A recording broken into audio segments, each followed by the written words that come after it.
In today's video, I'm going to teach you how to send behalf of an Outlook. By the end, you'll know how to compose an email that clearly shows you're sending on behalf of another mailbox in Outlook on the web. This is helpful for assistants, shared mailboxes, or anyone delegated to communicate for someone else. First, open your browser and go to outlook.live.com. Then sign in if prompted. Once you're in, switch to Mail to view your inbox. From there, start a new message by selecting New Mail. This opens the Compose window where we'll set the From address correctly before writing the email. At the top of the Compose window, look for the From field just above the To line. Click the From dropdown to see the available sending addresses. Choose the option labeled Other Email Address.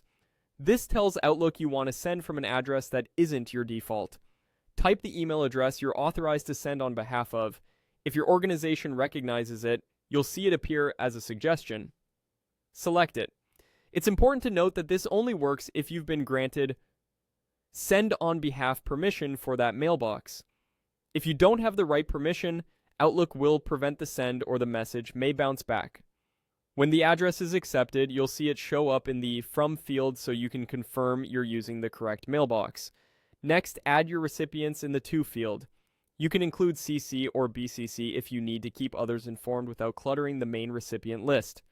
Then add a clear subject line so the recipient quickly understands the purpose of your message. Compose the body of your email. Since you're sending on behalf of another mailbox, it's often helpful to include a short line near the beginning that mentions you're sending on their behalf for clarity and transparency.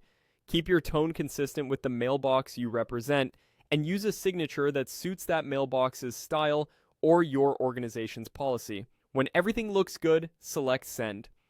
Recipients will see the message marked as sent on behalf of the chosen mailbox, which makes the relationship clear and professional. Replies will go to the address shown in the From line, helping keep the conversation organized. That's it. You went to outlook.live.com, opened Mail, started a new message, set the From address using Other Email Address, entered your recipients and subject, wrote your message, and sent it. With these steps, you can confidently send on behalf of another mailbox whenever you have the appropriate permission.